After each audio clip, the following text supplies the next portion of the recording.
y aquí hay 2 litros de agua. ¿Cuál está más diluida?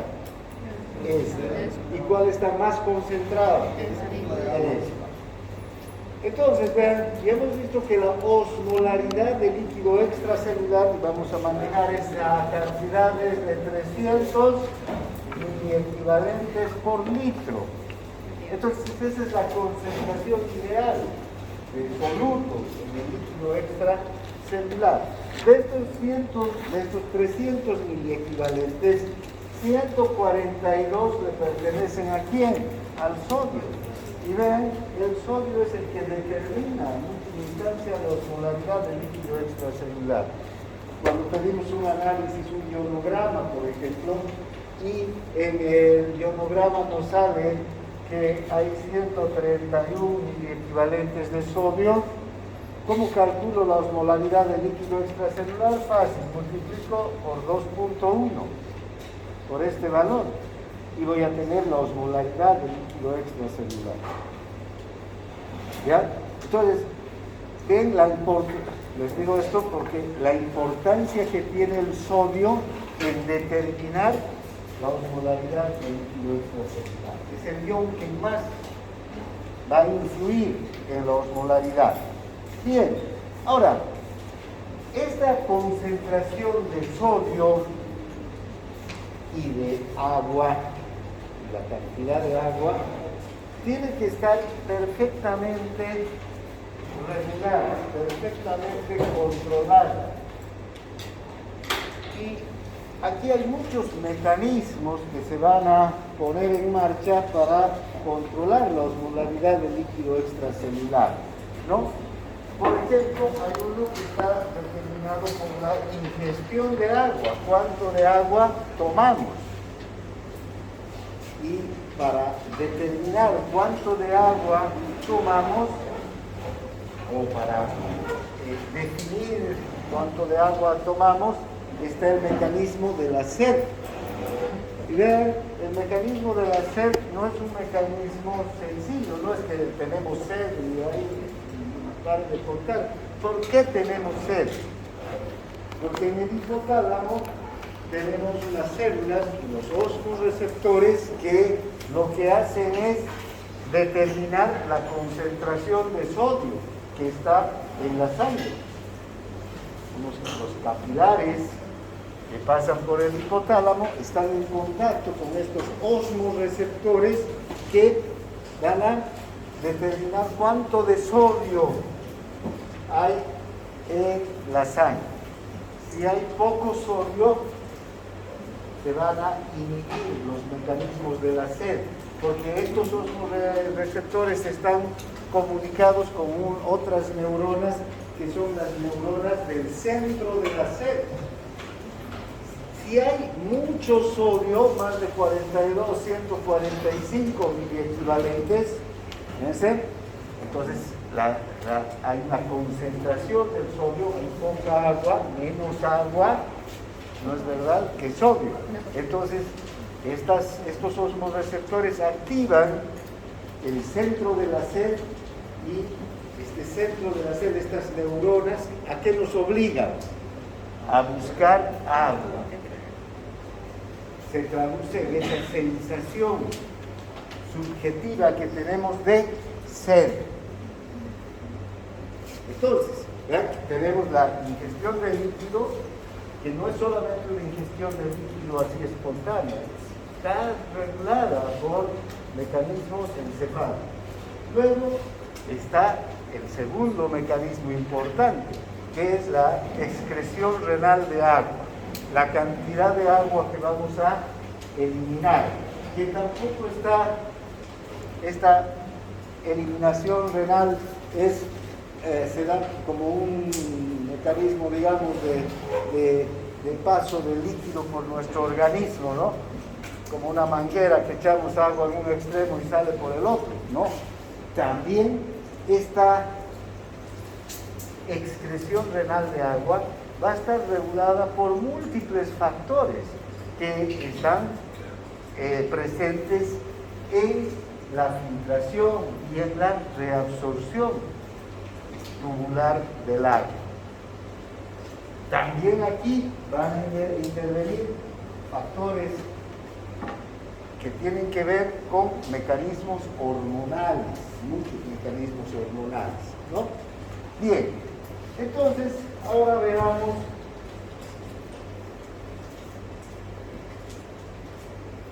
la capacidad que tiene el riñón de poder eliminar una orina muy concentrada o una orina muy diluida. Nuestro riñón puede eliminar una orina diluida o también puede eliminar una orina concentrada. Hay mecanismos de retroalimentación en el riñón que controlan la concentración del sodio y la osmolaridad del líquido extracelular. Y también hay los mecanismos de la sed, del agua, pero también hay la sed de sal o apetito por la sal. También los animales tenemos ese mecanismo, que cuando falta sal, buscamos sal, ¿no? Porque la sal, el sodio, es esencial para nuestra sobrevivencia. Ahora, la mayor parte de los alimentos traen sal, ¿no? Sodio. Fíjense, a nuestra dieta, los humanos, hemos empezado a incorporar la sal en una etapa más bien tardía de la evolución. Hace pocos miles de años hemos incorporado la sal a la dieta. Antes los humanos no le echábamos sal, no habían saleros para echar sal a los alimentos. ¿Qué sal consumíamos? La que estaba. ¿Qué sodio consumíamos, en otras palabras? Porque ¿qué es la sal? Cloruro de sodio, ¿no es verdad? La sal que echamos a la comida. ¿Qué sodio, qué cloruro de sodio consumíamos? El que venía con la carne de los animales que cazábamos, con la estructura de los frutos y de las verduras que recogíamos y que comíamos. Después ya se fue incorporando la sal. Entonces hace unos pocos miles de años, en relación a nuestra evolución de 100.000 años aproximadamente, ¿no? Hace poco tiempo hemos incorporado la sal. Que más que nada la sal, ¿qué función tiene? En la comida, no en la fisiología. Sabor. Le da más sabor al alimento, ¿eh? Entonces, es casi como un condimento la sal, ¿no? Que mejora el sabor de las comidas. Todo, hace poco que hemos incorporado. Hace poco son hace 2.000, 3.000, 4.000, 5.000 años, dependiendo de las civilizaciones, ¿no? Pero hay todavía, bueno, ahora ya no, pero hasta principios del siglo XX habían grupos de tribus que todavía no habían entrado en contacto con la sal ni el azúcar, no conocían la sal y el azúcar en su forma de condimentos, ¿no? Bien, entonces esta sed y este mecanismo o apetito de la sal también son innatos. Entonces los animales y nuestros primitivos, cuando sentían necesidad de sal, buscaban fuentes salinas, ¿sí? Que generalmente tenían que ver con el agua y depósitos de sal en la naturaleza. Bien, ahora, nosotros entonces tenemos la capacidad, nuestros riñones, el humano, tienen la capacidad de producir una orina bien diluida, una orina que tenga una concentración de 50 miliosmoles o 50 miliequivalentes por litro de solutos osmóticamente activos, ¿ya? O también tenemos la capacidad de eliminar una orina que tenga de 1.200 a 1.400 miliosmoles de solutos osmóticamente activos. Ahora, ¿ven?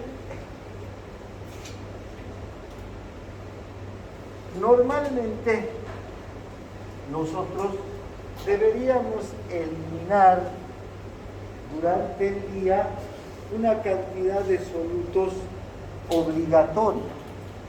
Todos los días deberíamos eliminar una cantidad obligatoria y debemos eliminar una cantidad obligatoria de solutos. Esa cantidad obligatoria de solutos es de unos 600 miliequivalentes o miliosmoles por litro. ¿Sí? Entonces, si eliminamos 1 litro de orina, tendríamos que eliminar 600 o a 1200 miliosmoles por litro de orina. ¿Sí? Ahora, ¿qué pasa si tengo que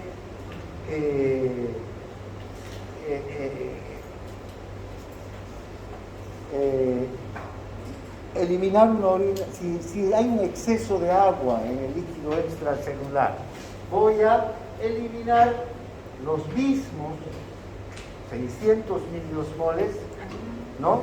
Pero en muchos litros de agua. ¿Se entiende? Los mismos miliosmoles en muchos litros de agua. Ahora, si hay una deficiencia de agua en el líquido extracelular, voy a eliminar los mismos 600 miliosmoles, pero en poca agua, en medio litro de agua. O sea, al final nosotros podemos eliminar mucha agua o poca agua. Y lo menos, la mínima cantidad de agua que podemos eliminar son 500 mililitros de orina.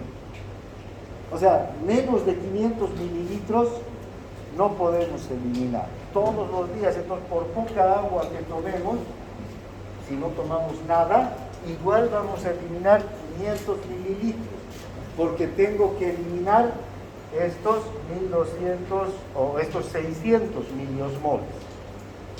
Esos 600 miliosmoles obligatorios de solutos que tengo que eliminar.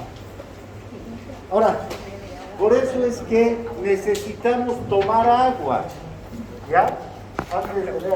Por eso es que necesitamos nosotros tomar agua. Si no elimináramos esa cantidad obligatoria de solutos, tal vez podríamos sobrevivir más tiempo sin tomar agua. Pero igual, como les digo, tenemos que eliminar esos solutos, y esos solutos no se eliminan en forma de polvo por la orina, no por el riñón, sino se eliminan con agua. El agua es el vehículo que nos ayuda a eliminar. Ahora, por eso, ¿qué sucede, por ejemplo, cuando una persona bebe agua de mar? Le da más sed. ¿Y por qué le da más sed? Porque se deshidrata. Porque fíjense, tomamos una agua con una alta concentración de solutos. Entonces, al tomar un agua salada, aumentamos la concentración de sal. Y para eliminar la sal que tomamos, si tomamos 1 litro de agua salada, necesitamos 2 litros para eliminar la concentración de sodio que hemos tomado con esa agua salada. Entonces, al tomar agua de mar, ¿qué pasa? Nos vamos deshidratando, porque tomamos 1 litro, pero de nuestro organismo tenemos que sacar otro litro para eliminar la sal en exceso que hemos consumido con el agua salada, ¿no? Ahora, hay animales que tienen capacidades diferentes para eliminar estos solutos osmóticamente activos que tienen que salir junto con la orina. Por ejemplo, vean estos animales que viven en el desierto y que toman poca agua, ¿no? Y que sobreviven por más tiempo sin tomar agua que los humanos. Con un poquito de agua es suficiente. ¿Por qué? Porque sus riñones son capaces de concentrar mayor cantidad de solutos, más que estos que nosotros concentramos. Nosotros podemos concentrar una orina ¿Dónde estaba? Aquí está, ¿no? Entre 1200 y 1400 miliosmoles. Ya les decía, aquí 600 miliosmoles son obligatorios de eliminar. Son los solutos nuevos. ¿Ah? Son los solutos que tenemos que eliminar. ¿Sí? Y nuestra orina nuestro riñón puede concentrar hasta esta cantidad. ¿Sí? Entonces, esta cantidad es por litro. ¿Sí? En medio, y nosotros tenemos que eliminar 600 miliosmoles obligatoriamente. Entonces, vean, estos 600 miliosmoles los vamos a eliminar en medio litro de agua, concentrando hasta 1200 miliosmoles, ¿no? Ahora, por litro, pero estamos eliminando solamente medio litro, entonces 600, la mitad. Hay animales que pueden concentrar hasta 10.000 miliosmoles, ¿no? Entonces estos animales toman un poquito de agua. Hay un ratón que solamente ni toma agua en el desierto, no necesita agua. ¿De dónde obtiene el agua? De los granitos, de los insectos que come. Es suficiente el agua que consume con la alimentación y el agua de su metabolismo para mantenerse hidratado. Entonces ese ratón podría tomar toda el agua de mar que quisiera y no se va a deshidratar porque puede concentrar su orina. Nosotros no tenemos tanta capacidad. Entonces, vean, si tenemos obligatoriamente que eliminar 600 miliosmoles día de orina en 500 mililitros de agua, ¿en cuántos días nos podríamos deshidratar si no tomamos nada de agua? En unos 5 o 6 días ya podríamos perder fácilmente 3 litros de agua solamente por la orina. No estamos hablando de las otras vías que son también importantes, la perspiración, la transpiración, las heces fecales. Hay otras vías por las que también perdemos importantes cantidades de agua, casi más de 1 litro de agua perdemos por las otras vías. Entonces, al día llegamos a perder más de 1,5 litros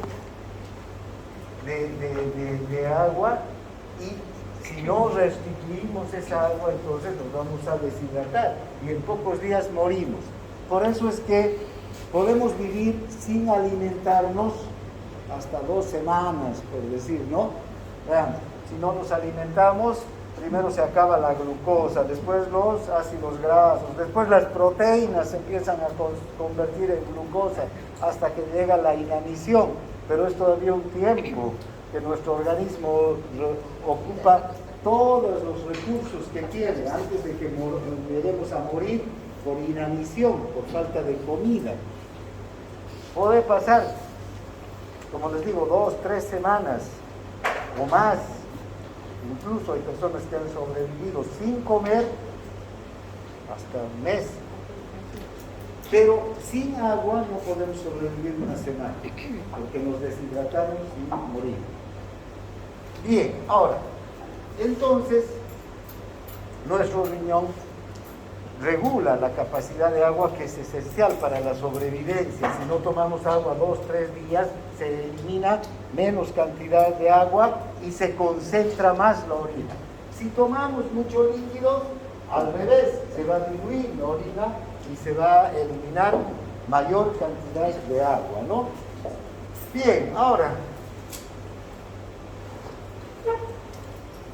tenemos varios factores que van a regular esta capacidad que tenemos para concentrar o eliminar la orina.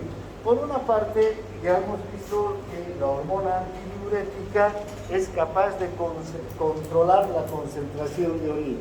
La hormona antidiurética actúa a nivel de los túbulos y a partir en especial del segmento, de la porción distal o la porción, digamos, final, no distal, sino la porción final del túbulo distal de los conductos colectores, actúa la hormona antidiurética.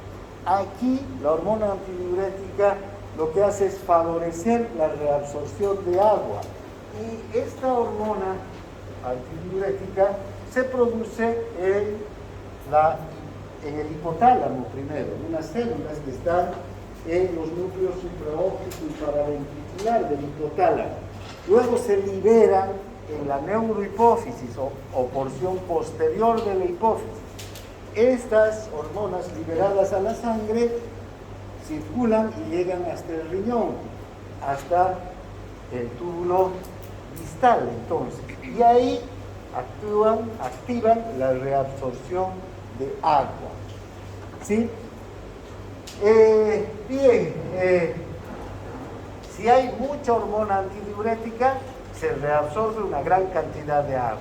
Si hay poca hormona antidiurética, se reabsorbe poca agua. Entonces, la concentración de la hormona antidiurética va a determinar cuánto de agua se reabsorbe.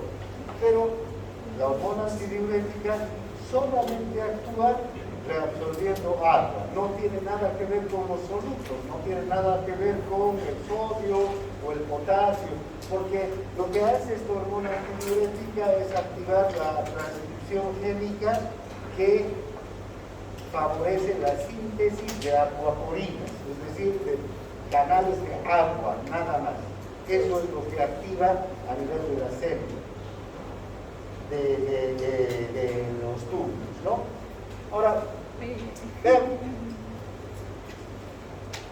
nosotros entonces podemos excretar una orina bien diluida. ¿Hasta cuánto de orina podemos eliminar? Hasta 20 litros de orina al día. Esa orina muy diluida, ¿cuánto va a tener de concentración? 50 miliosmoles. Vean una cantidad pequeña de solutos, ¿no? Que van a estar diluidos en 20 litros de agua. Si vemos estos 50 miliosmoles en los 20 litros de agua, ¿cuántos miliosmoles serán en total? ¿Cuántos miliosmoles?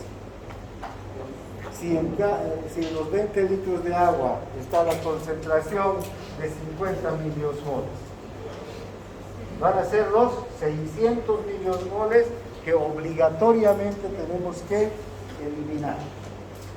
Es una orina diluida, pero son los 600 miliosmoles que necesariamente tenemos que eliminar. Ahora, ¿cuándo se da esta situación? Cuando hay una alteración en la eliminación o en la secreción de la hormona antidiurética. Es rarísimo ver una persona que elimine hasta 20 litros. Entonces, hay una patología que hace que el neurohipófisis secrete una cantidad de, no produzca hormona antidiurética, y si no produce hormona antidiurética no hay reabsorción de agua, ¿no? Y entonces todo el agua que queda en el túbulo, esos 10% de agua que queda, se va a eliminar, ¿sí? No se va a reabsorber. Esa condición se llama diabetes insípida. ¿Por qué se llama diabetes insípida? Porque la diabetes es un término que los antiguos médicos han utilizado para decir que es una enfermedad en la que se elimina agua a través de la orina, en la que se orina mucho, ¿no? Y hay dos tipos de diabetes, entonces. Una insípida, en la que la orina no tiene azúcar, no tiene sabor, digamos, la orina, está diluida. Y la otra es la diabetes mellitus. ¿Mellitus de dónde viene? De la palabra miel, dulce. Entonces la otra es una diabetes dulce. Ahí se elimina también una cantidad grande de orina, pero dulce, ¿no? Con un contenido de glucosa alto. ¿Ya? Entonces, esa es la diabetes. Ahora, veamos lo que sucede a nivel de los túbulos y cómo se va produciendo la regulación del equilibrio del sodio, porque lo que nos importa ahorita es el sodio. Cuando el filtrado glomerular se produce, hemos dicho que este filtrado tiene una osmolaridad, una concentración de solutos igual que el plasma. Es isoosmótico con el plasma. Esta concentración de solutos lo vamos a determinar o definir en 300 miliosmoles por litro. Entonces, la cápsula de Bowman, la osmolaridad del filtrado glomerular es exactamente igual que la del plasma, 300 miliosmoles.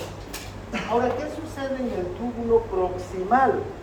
Recuerdan, en el túbulo proximal se reabsorbe el 65% de agua y el 65% de sodio. Además se reabsorbe el 100% de glucosa, que es otra sustancia osmóticamente activa. Menos cloro que sodio y menos potasio también que cloro. Pero cuando sumamos todos los miliosmoles que están en el túbulo proximal, vemos que la osmolaridad del túbulo proximal sigue siendo isoosmótica, sigue teniendo los 300 miliosmoles por litro. Ya se ha reabsorbido agua, ya se ha reabsorbido sodio y otros solutos, pero el total de solutos sigue siendo 300 miliosmoles. Entonces, este líquido sigue siendo isoosmótico, ¿no? Ya vamos bajando. ¿Y qué sucede en el segmento descendente fino? ¿Qué se reabsorbe aquí? Agua. Pocos solutos, ¿no es verdad? Poco sodio, poco potasio, poco cloruro se reabsorbe aquí. Más bien agua. Y fíjense qué está pasando. Hay 600, aquí, como se reabsorbe agua y no solutos o menos solutos, hay primero 400 miliosmoles. Luego aquí, ya en el asa mismo, ya en la parte final del asa descendente, y donde empieza el segmento ascendente, ¿cuánto tenemos? 600. Esta ya es un líquido mucho más concentrado. Fíjense cómo se ha concentrado aquí el líquido. Hay menos agua y hay más solutos. Porque no... Ahora, el segmento ascendente es poco permeable o es impermeable al agua. Aquí no ocurre ninguna reabsorción de agua. Pero aquí en el segmento, y aquí hay una reabsorción de solutos también bastante discreta, ¿no? Cloro y sodio. Cuando llegamos al segmento grueso ascendente, recuerdan, aquí tenemos un segmento totalmente impermeable al agua. Toda esta zona, desde el asa ascendente delgada y el asa ascendente gruesa, es totalmente impermeable al agua. Aquí no hay reabsorción de agua, pero sí hay de cloruro de sodio, y en especial aquí, fíjense, está el cotransportador sodio-cloro-potasio, ese cotransportador que transporta los tres iones juntos. Aquí hay una intensa reabsorción de solutos y no de agua. Entonces, ¿qué va a empezar a ocurrir con este líquido?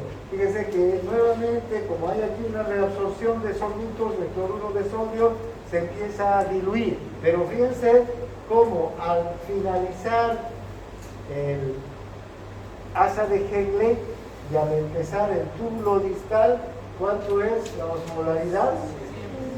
¿Qué ha pasado entonces con la orina? Se ha diluido. ¿Vean? Se ha diluido. Entonces, hasta el túbulo distal ya llega una orina bien diluida, ¿no? Una orina diluida. Aquí va a haber reabsorción de cloro y sodio, pero en poca cantidad, ¿ya? Y generalmente a la porción final del túbulo distal y a los conductos va a llegar el 10% alrededor de todo el agua y todo el sodio filtrado. ¿Cuánto entonces significa el 10%? Vean, del agua? ¿Cuántos litros de agua? De 180. 18 litros, ¿no? ¿Vean? Esos 18 litros todavía tienen que reabsorberse.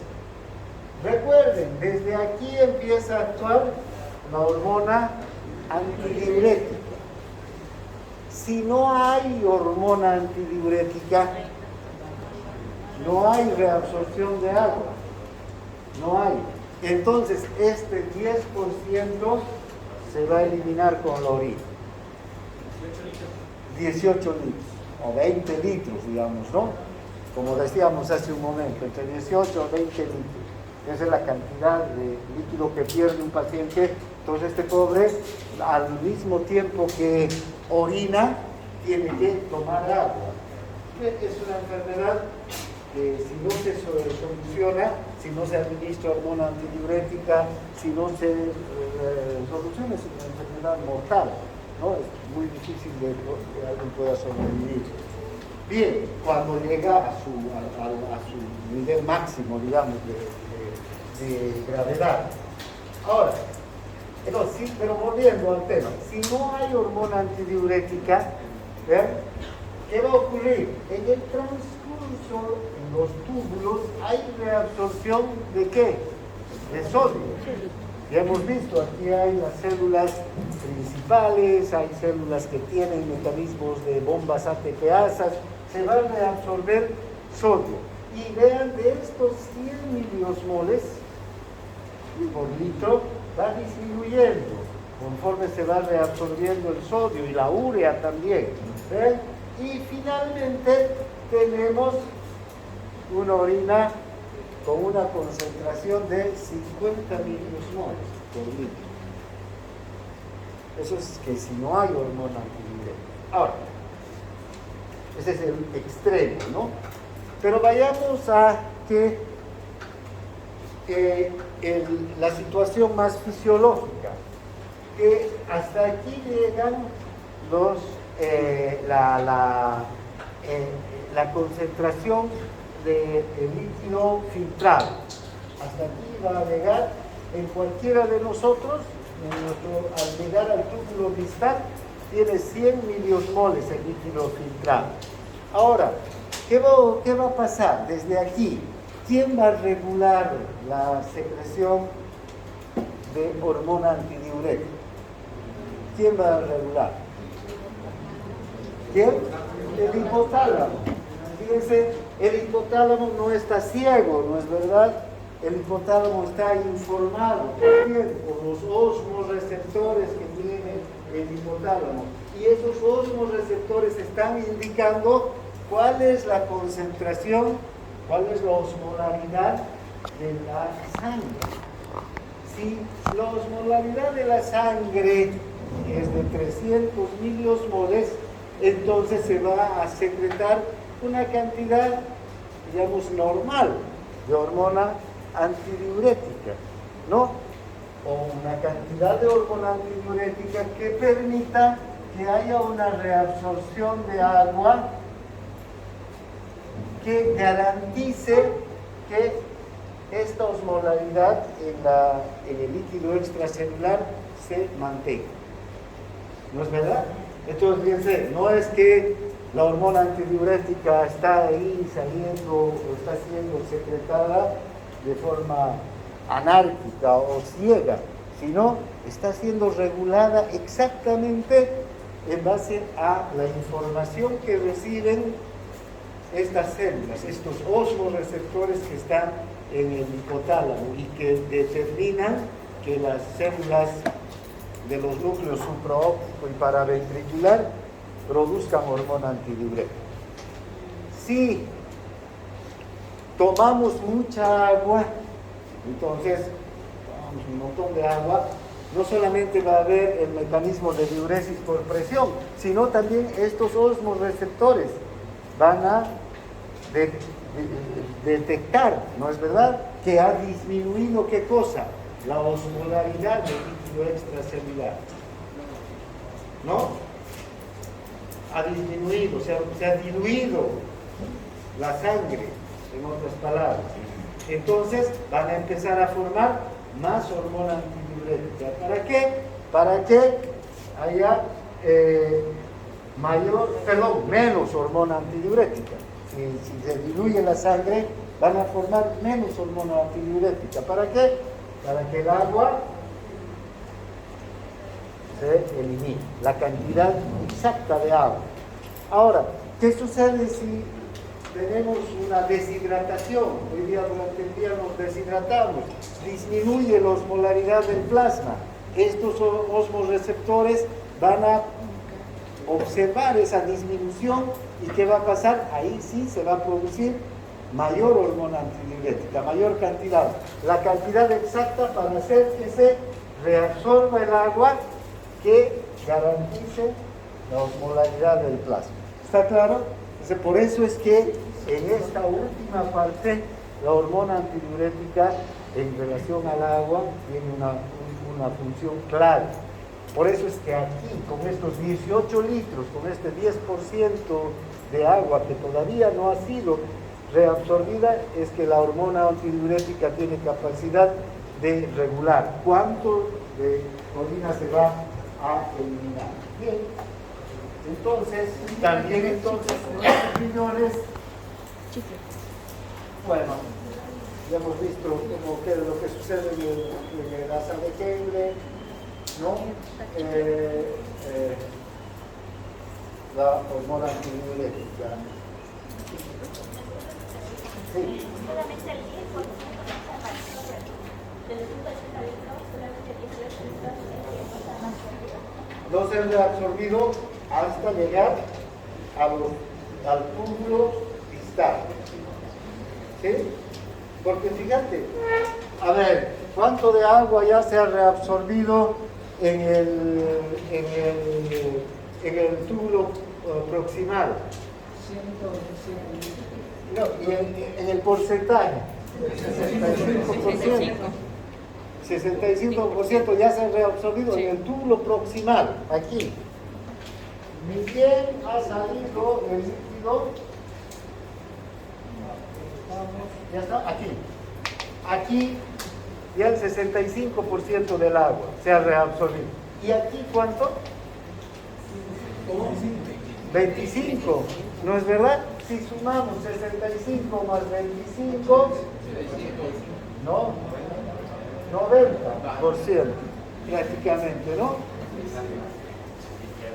Vean, esto queda ya, aquí ya queda solo este 10%, porque ya toda esta parte sabemos que es impermeable al agua. ¿No ve? No se reabsorbe ya agua aquí. Aquí solamente se reabsorbe ¿qué? Solutos. Por eso es que al reabsorber los solutos el líquido llega diluido, ¿no? 10 litros, pero bien diluidos, ¿no? ¿Se entiende? Ya. Bien, entonces, por eso es que esos 10 litros o esos 18 a 20 litros de agua están todavía circulando en los tubos. Esos 18 se van a regular aquí. Ya les digo, si no hay nada de hormona antidiurética, no se va a reabsorber nada de agua y más bien se van a reabsorber solutos y se va a diluir más todavía el líquido y vamos a tener una orina súper diluida de 50 miliosmoles por litro. Bien, ahora, también entonces nosotros hemos ido a otro lado. Ya, los riñones con célula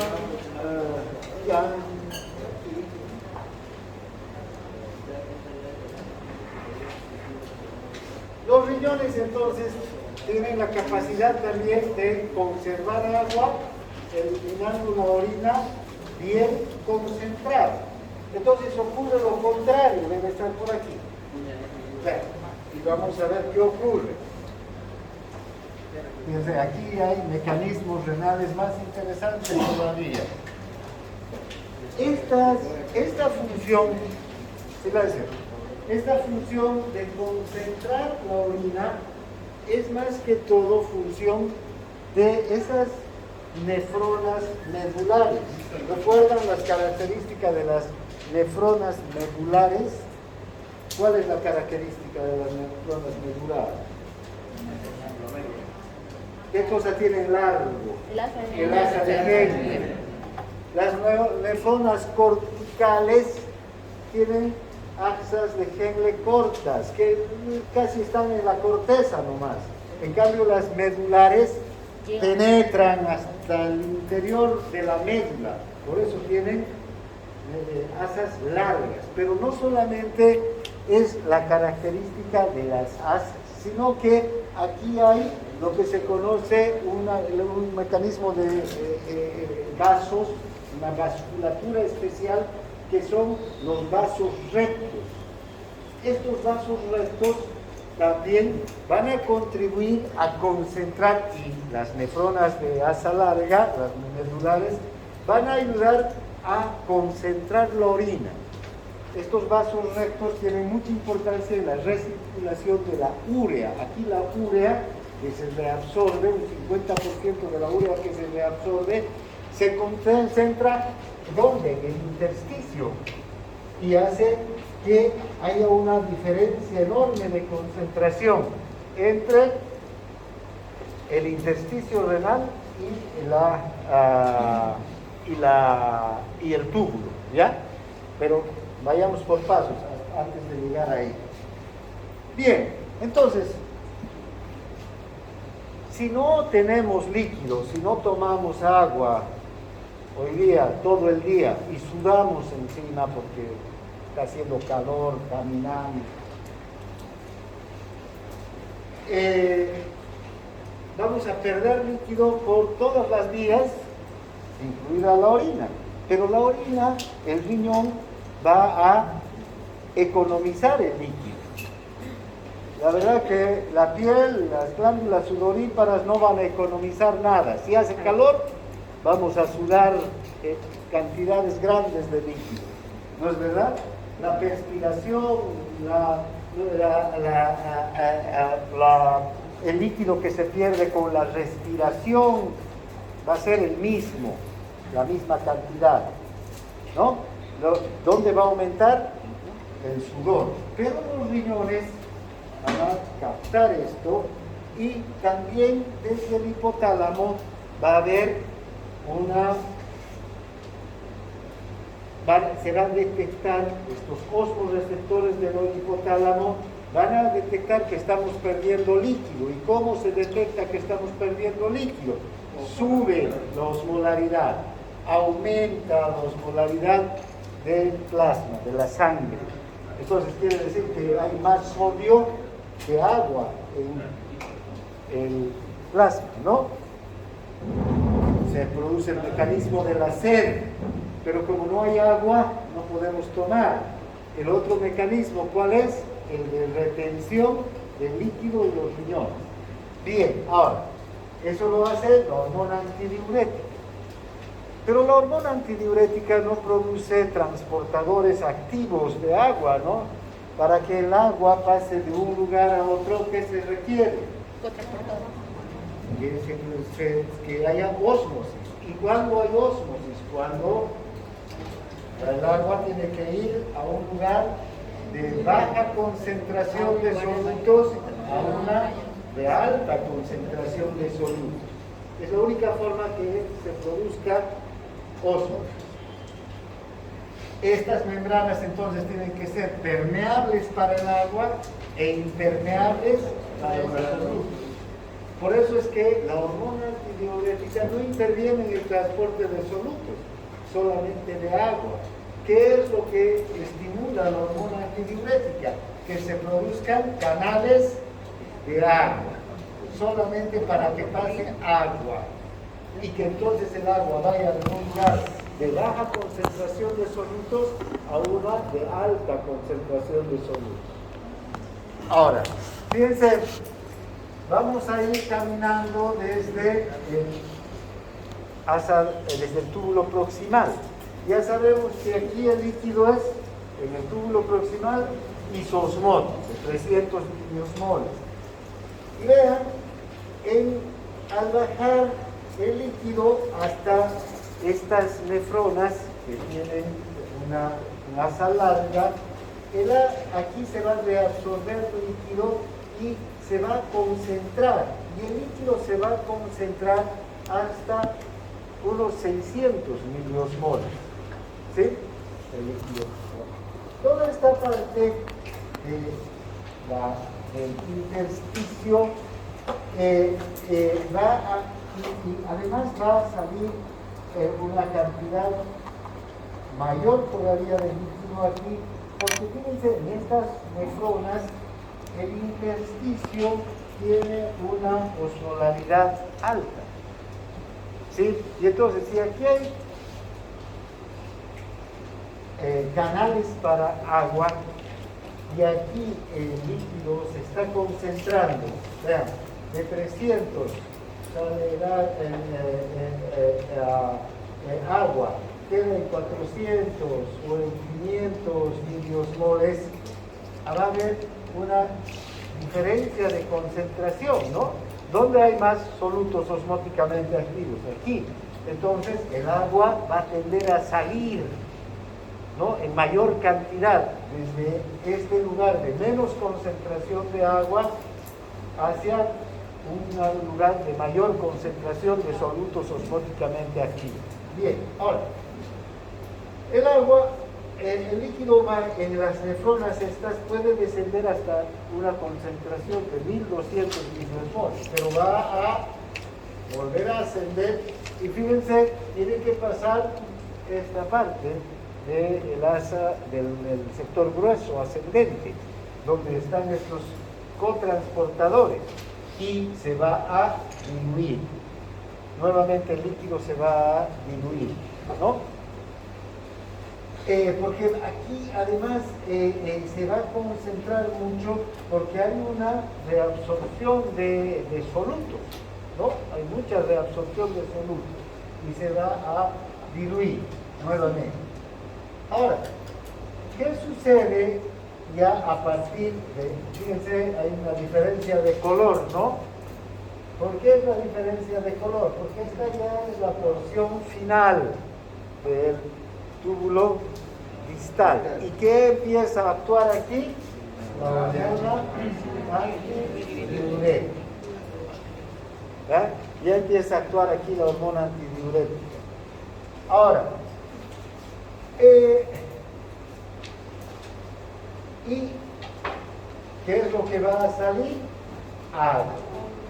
Ahora, fíjense, esta hormona antidiurética puede producir la salida de agua siempre y cuando la osmolaridad del túbulo sea inferior a la osmolaridad del intersticio, porque no hay un mecanismo de transporte activo para el agua. El transporte del agua es un transporte pasivo, que es la ósmosis. Tiene que ir de un lugar de mayor concentración a uno de menor concentración.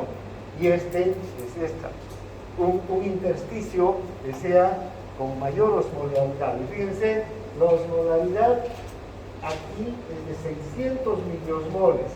Y entonces al bajar el líquido va saliendo hasta igualarse con esta osmolaridad.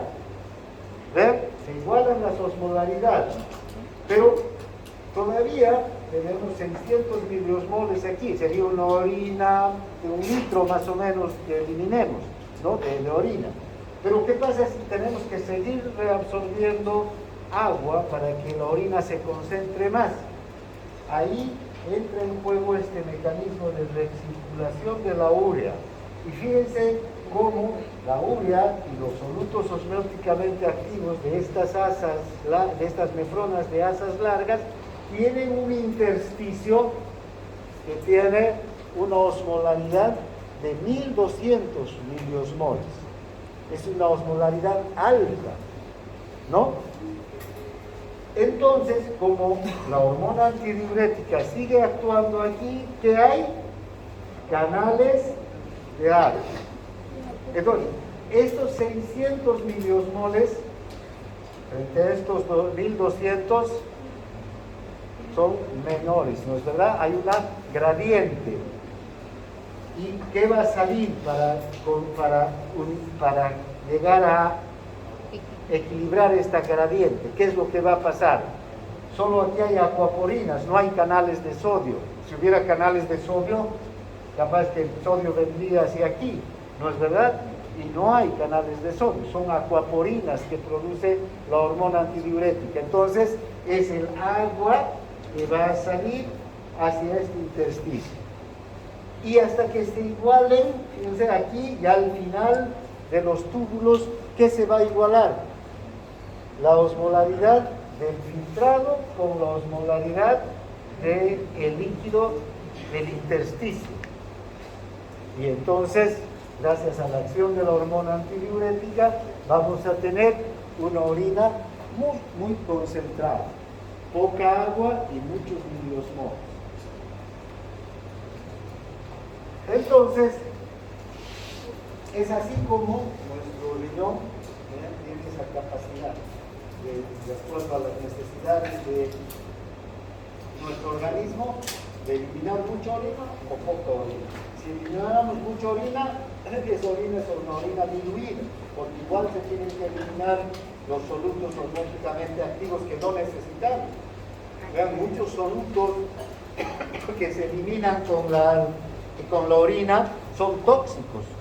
El ácido úrico, por ejemplo, si no eliminamos ácido úrico, se va a concentrar el ácido úrico en nuestro organismo y va a producir una enfermedad que se llama, primero va a haber una uremia y después va a haber la gota, ¿no? Que es una manifestación de la uremia. Se forman unos cristales de ácido úrico que se precipitan hacia el dedo gordo del pie, inflaman la articulación del dedo gordo del pie y es un dolor insoportable, ¿no? Entonces, pero no solamente es el problema el dolor es una manifestación del problema. Se está produciendo una artritis, se está produciendo una alta concentración de ácido úrico porque el riñón no está pudiendo eliminar el ácido úrico necesario. Y eso se tiene que eliminar necesariamente, todos los días. Creatinina, tenemos que eliminar. Son sustancias que no nos sirven. Ácidos, bases orgánicas, tenemos que eliminar. Entonces, esas sustancias tienen que salir junto con la orina. Y si no hay agua, no pueden salir junto con la orina. Entonces, lo mínimo que tenemos que eliminar son 500 ml. Entonces, durante todo este recorrido, vean, de los 18 litros, de 18 a 20 litros que tenemos aquí, ¿no? Que llegan hasta la parte más, digamos, hasta el primer segmento del asa del túbulo distal, ¿no? Aquí está, aquí, se van a ir reabsorbiendo poco a poco, hasta llegar aquí a ¿cuántos litros? 0,5 litros. Medio litro de orina que obligatoriamente tenemos que eliminar. En estos 0,5 litros, ¿cuánto va a haber? 600 miliosmoles de sustancias que estamos eliminando. Entonces, si fuera un litro, ¿cuánto sería? 1.200 a 1.400. ¿No? Por eso es que medio litro obligatoriamente. Entonces, ahora, vean, como les decía, esta médula, porque ya estas son las nefronas medulares, estas nefronas de asa larga, y aquí ya la corteza renal está aquí arriba, ¿no? Y aquí abajo, ¿qué es? La médula. Ya, todo esto ya es la médula del riñón. Entonces, esta médula tiene que mantener necesariamente para eliminar una orina concentrada una osmolaridad alta. Si no tiene una hiperosmolaridad la médula, no puede no puede eliminarse una orina concentrada, ¿no? Porque gracias a que aquí hay una hiperosmolaridad y hay acuaporinas, canales de agua, es que el agua sale. ¿Se entiende? ¿No? ¿Ya? Eso es un mecanismo por difusión de la que sale el agua. Y tiene que salir hacia a un lugar de menor concentración de agua, mayor concentración de solutos osmóticamente activos. Fíjense, aquí los solutos osmóticamente activos son 600 miliosmoles con los que llega el filtrado. Pero aquí abajo, en la médula, ¿cuánto es? 1200. Entonces, conforme va pasando, va descendiendo el líquido, el agua va saliendo, ¿no? Hasta igualar la concentración, ¿no? Sí, como el caso de estos animales del desierto, aquí tendríamos en nuestra médula 10.000 miliosmoles. ¿Cuánto de orina tendríamos que eliminar?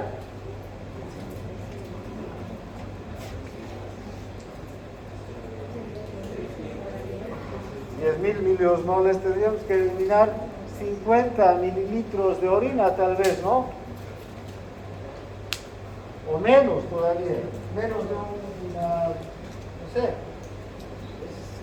una jeringa, es poquísimo.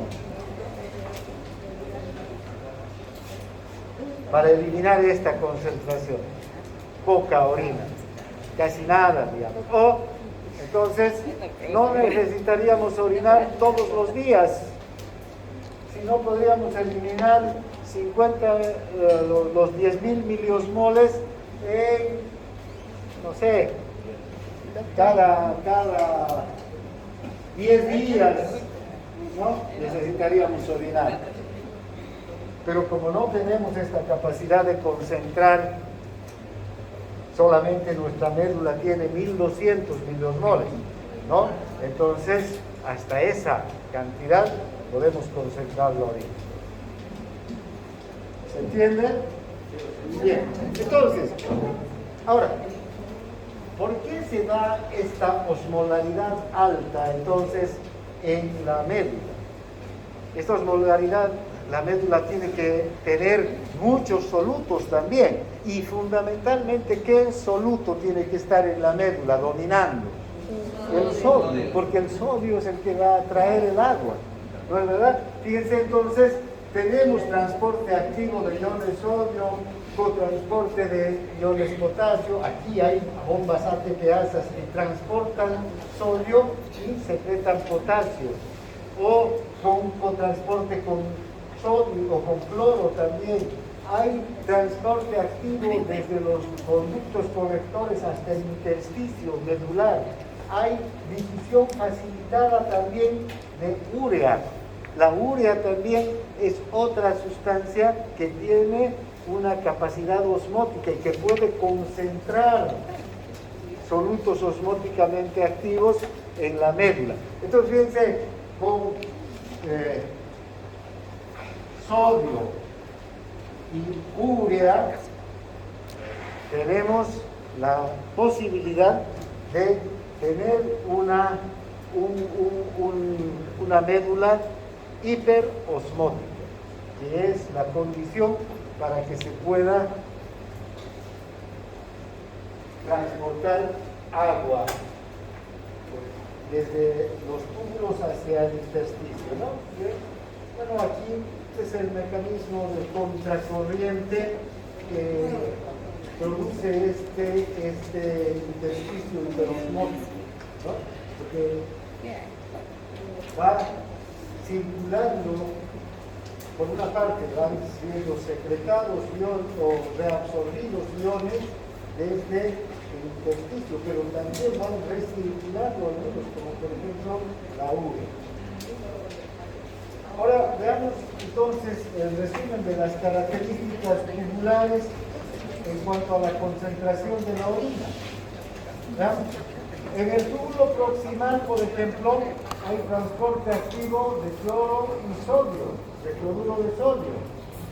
Hay una gran permeabilidad para el agua, hay permeabilidad para el cloruro de sodio también, y hay permeabilidad para la urea, ¿no? El túbulo proximal. En la rama descendente fina no hay transporte activo de cloro, de sodio, hay permeabilidad para el agua, hay una permeabilidad moderada de cloruro de sodio y una permeabilidad moderada de urea. En la rama ascendente fina no hay transporte activo de cloruro de sodio y no hay permeabilidad para el agua. Y hay una permeabilidad moderada para cloruro de sodio y permeabilidad de la urea. En la rama ascendente gruesa, aquí hay un transporte activo potente, como hemos visto, de cloruro de sodio. Y no hay permeabilidad para el agua, es totalmente impermeable al agua. Tampoco hay permeabilidad al cloruro de sodio, no hay canales de cloro, eso quiere decir, ni de sodio, y tampoco hay permeabilidad para la urea. Y fíjense, desde el túbulo distal hasta el conducto colector, hay un transporte activo de cloruro de sodio que ayuda a hacer que haya una mayor concentración de iones en la médula, ¿verdad? En el intestino. Y hay una permeabilidad al agua importante, pero ¿gracias a qué? A la hormona antipermeabilidad. Hay permeabilidad o no hay permeabilidad al cloruro de sodio porque no hay canales de sodio, porque fíjense, si hubiera canales de sodio, ¿qué ocurriría? Más bien el sodio volvería, ¿no es verdad?, del intersticio al tubo. No tiene que haber permeabilidad. Hay permeabilidad para el agua. Es una membrana semipermeable, permeable al agua, pero impermeable al sodio y a los solutos osmóticamente activos. Diferente es el transporte activo, porque el transporte activo, ¿cuál es su principio? Lleva en contra de una gradiente de concentración, ¿no? Entonces, ahora, y también en el conducto medular hay una permeabilidad a la urea, pero con la hormona antidiurética. Aquí es donde recircula la urea que ha sido secretada o filtrada, a volver a ser reabsorbida. ¿Para qué? Para aumentar aún mayor la osmolalidad del intersticio. Entonces aquí todos estos mecanismos a nivel del túbulo distal, del túbulo colector y del conducto colector están destinados a aumentar la osmolalidad del intersticio para que pueda reabsorberse agua, siempre y cuando haya hormona antidiurética. Entonces vean, la función de la hormona antidiurética está clara, ¿no? Formar acuaporina. Ese es. La hormona antidiurética tiene una acción directa en la transcripción génica. Entonces vean que va a activar genes que tienen en su código genético la síntesis de transportes de agua, nada más. Eso es lo único que activa la hormona antidiurética. Ahora, la hormona antidiurética tiene otra función. ¿Cuál será?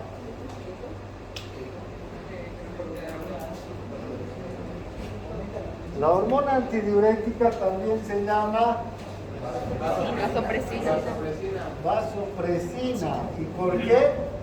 Porque se dirige a los vasos, en especial a las arteriolas, ¿no?, en las venas. ¿Para qué? Para producir contracción muscular. Ahí en las arteriolas, en las médulas, En las venas, en los vasos, lo que hace la hormona antidiurética es aumentar el flujo de calcio al interior del músculo liso. ¿Para qué? Para que éste se contraiga y produzca elevación de la presión, ¿no? Bien.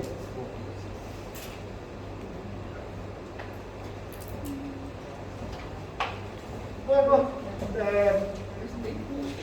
lo que ya hablamos, ¿no? La función del túbulo distal y de los conductos para la formación de una orina concentrada.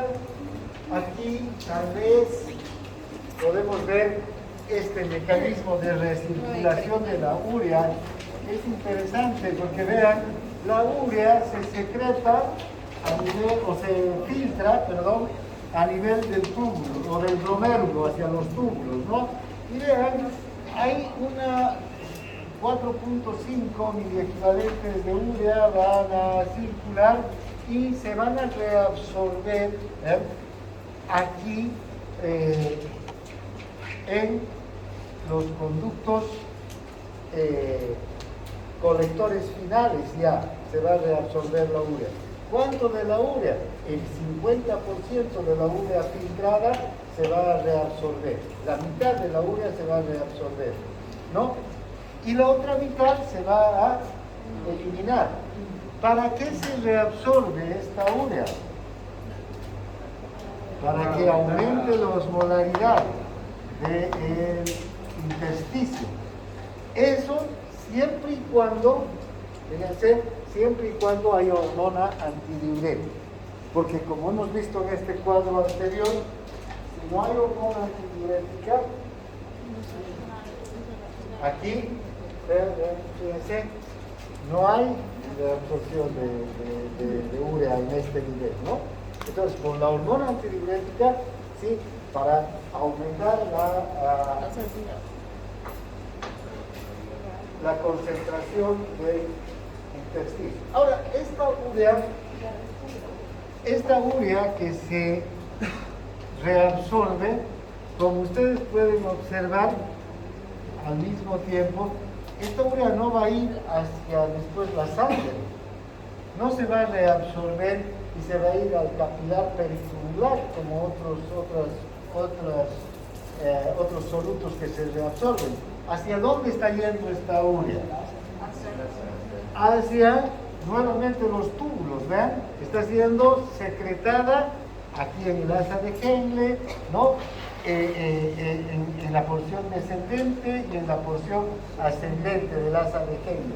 A esto entonces se conoce como la recirculación de la urea.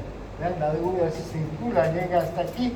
Hay algo de urea que se va a reabsorber, sí, en el túbulo proximal. Pero fíjense, todavía la urea que llega hasta los conductos conectores, toda esta urea se reabsorbe, pero no pasa hacia el capilar peritubular, no pasa hacia la sangre, sino directamente vuelve a los túbulos y recircula. Y esta recirculación entonces favorece la concentración de líquido intersticial, ¿no? Bien. ¿Qué hora es? Algo un poquitito. Ahora fíjense cómo se controla la concentración del sodio. Ahora hablaremos del sodio. Hasta ahora que hemos hablado del agua, básicamente. El sodio también tiene sus propios mecanismos. Y vean lo complejo que es el trabajo del riñón. Por un lado está la concentración del agua, por otro del sodio, pero el agua también depende del sodio, ¿no? Ya hemos visto que, por ejemplo, no saldría agua del túbulo hacia el intersticio si no habría una alta concentración de sodio en el intersticio. Entonces, aquí tienen que combinarse muy bien todos estos mecanismos de control.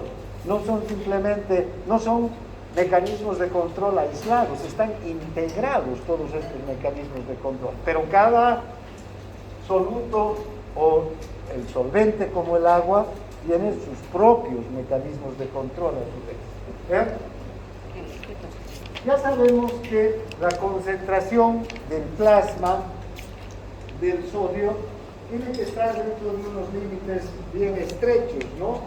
Que van desde 140 a 145, algunos dicen incluso desde 159, 158 miliequivalentes por litro hasta 145 miliequivalentes por litro. ¿Cuál es la concentración promedio?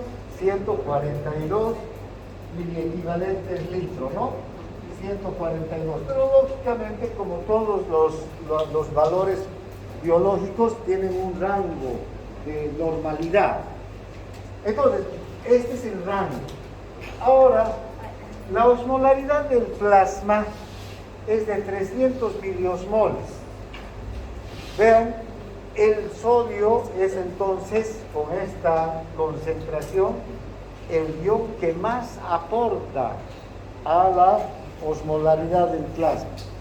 Por eso que una variación pequeña en la concentración de sodio también va a producir una variación en la concentración, en la osmolaridad del plasma.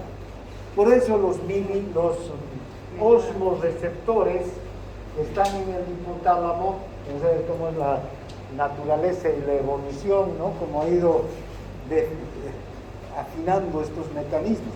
Estos osmoreceptores, ¿qué es lo que perciben para determinar si hay o no variaciones en la osmolaridad? La concentración del sodio. Es el sodio el que es percibido por estos osmoreceptores. Entonces, el sodio es el marcador de la osmolaridad del plasma. Es el ion más abundante y es el que determina la osmolaridad. Ya les decía hace un momento que para determinar la osmolaridad en un ionograma multiplicamos la concentración de sodio que nos da el ionograma por 2.1 y ya podemos tener la osmolaridad del plasma directamente. Bien, entonces, ¿qué mecanismos van a controlar la regulación del sodio? Por un lado está el sistema osmoreceptor hormona antidiurética y por otro el mecanismo de la sed. Ya conocemos este sistema de retroalimentación osmoreceptor hormona antidiurética, ¿no es verdad?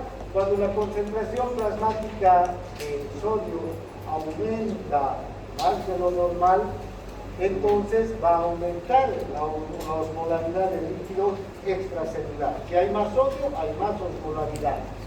Entonces, estos osmoreceptores que están en el hipotálamo, estos son los que detectan las variaciones de sodio, van a percibir. ¿Y a dónde van a mandar sus señales? Hacia el núcleo supraóptico y también al paraventricular. En especial, el supraóptico es el que más hormona antidiurética produce, pero también el paraventricular produce hormona antidiurética. ¿Ya? El otro, también producen, ¿qué otra hormona estos dos núcleos? La oxitocina, ¿no es verdad? Entre estos dos núcleos. Ahora, estos entonces van a producir hormona antidiurética. La hormona antidiurética va a los riñones y ¿qué hace? Aumenta la reabsorción de agua. Aquí tenemos el gráfico que es mucho más expresivo, ya habiendo hecho un repaso, ¿no?, de lo que ocurre. En el hipotálamo, la hipófisis pituitaria, primero en el hipotálamo se produce, luego los axones de estas neuronas se liberan en la pituitaria o en la hipófisis, aquí, ¿verdad? Y luego la hormona antidiurética llega a los túbulos. ¿Y dónde llegan? A la porción final, ¿no?, donde están los 18 líquidos. Y ahí se va a regular la absorción de líquidos. Aquí quedamos, para no ver con detalle lo que pasa con el sodio, ¿ya? Porque el sodio es importante y además más allá después del sodio vamos a ver los otros iones